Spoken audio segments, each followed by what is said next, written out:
My favorite was, he would drop me off somewhere and, yeah, I promise I'll be back to pick you up in X amount of time. And guess what? There were a couple times that Matt just left me hanging. Find another ride, do this, do that. Caitlin tried to tell me what to do. Clearly it didn't work out for her. But at the same, I don't know, we just did not mesh well outside of phone calls in prison, I guess. Jonna was very controlling, nagging. And when I did anything she didn't approve of, she would just express it. She would let me know immediately. She doesn't like it. She's not happy with it. So it made it to the point where I couldn't really do the things I wanted to do. I couldn't go out with my buddies and stay out till 4 a.m. because when I did, she was crying and all this craziness when I got home. I was just such a good woman to him. I just feel like I deserved more than that. And that was probably the hardest thing. Like, all I ever did was have his best interest at heart.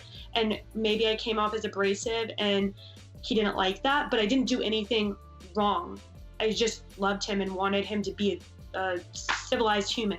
I think when we first met, we were both very stubborn people, and any time there would be a slight inconvenience in the relationship, we'd both freak out and break up right away. But we've really matured as people and as a couple as time's gone on. Like, we don't get in these crazy arguments, but we're also not partying and drinking like we used to. He's very easily influenced, and when he got out and started having to split his time between the straight-laced, me and the family, and his streets friends, they just won. In prison, I was really his only option besides the lunch lady. And when he gets out, not only does he have other options for females, but he has other options of what he can do. In comparison, like, the strip club in prison was me coming to visit with a naked picture in my pocket. Now he comes home and he can go look at naked women every day if he wants to. My friends thought it was funny when the show first came out. It was something new to them. I think they thought it was a joke when I was filming, like it wasn't really gonna be on TV. And then, when it was on TV and people were like, oh, did you see so-and-so on TV the other day? Or I'm out in public and people are asking about me, or hey, didn't I see you on that show? They definitely get a kick out of it. I wish I would have listened to my friends and family a little bit more.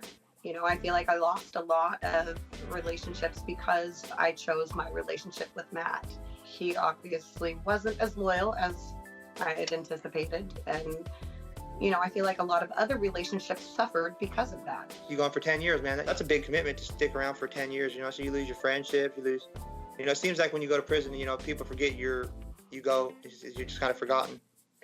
And I don't blame them. It's, out of sight, out of mind.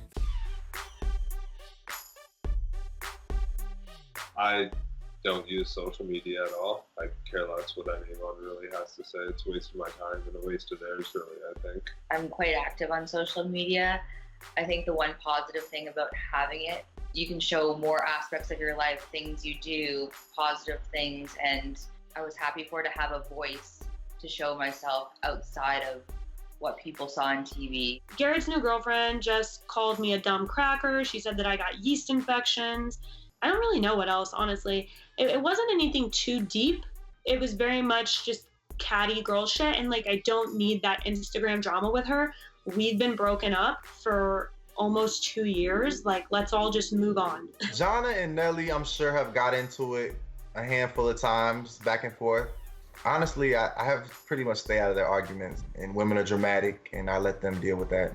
When I see stuff on social media, and I'm not on social media that often, it doesn't bother me at all. I really don't care. Yeah, I really don't care what people say about me on the internet. I'm never going to see them, but, There's one picture on my Instagram of my feet because I just gotten a pedicure and then promptly started running around barefoot outside. But, it's not, their feet. Why?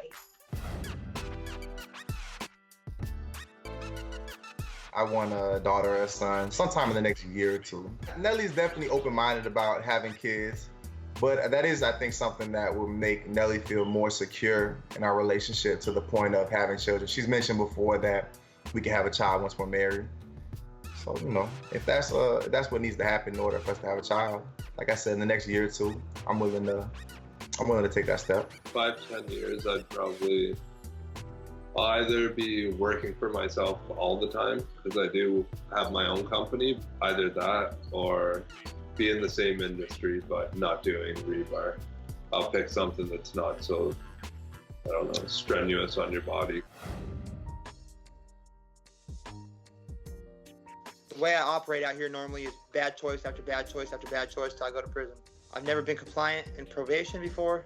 I run, dude. I'm a runner, dude. I run. That's what I do. I get out and I run until I get caught. And then I go do my time and I get out and do it again. So those days after the accident when he totaled the truck, he would get up and try to go to the bathroom, nod out on the toilet, fall off on the toilet, and I'd go in there and have to pick his ass up off the floor.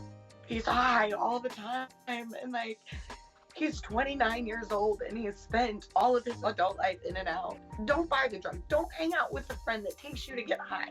Yeah, it's frustrating to me that how one person can make a quick bad decision and how it can impact years of your life. It's crazy how literally your life could flash before your eyes.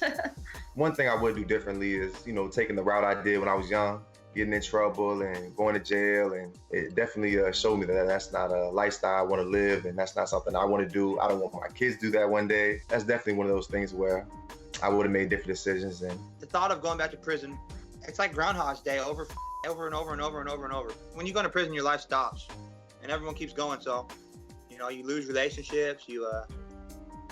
Everything's different when you go out except you when you get out. You're the same old person you were when you went in, The new chapter in our life is just moving past his incarceration and that lifestyle, and looking forward to the end of parole, and just still experiencing a lot of new things together, and freedom. Yeah.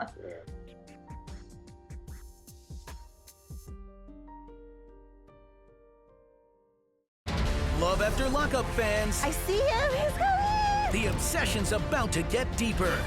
I have a thing for bad boys. An all-new season of Love After Lockup, next Friday at 9, only on WeTV and the WeTV app.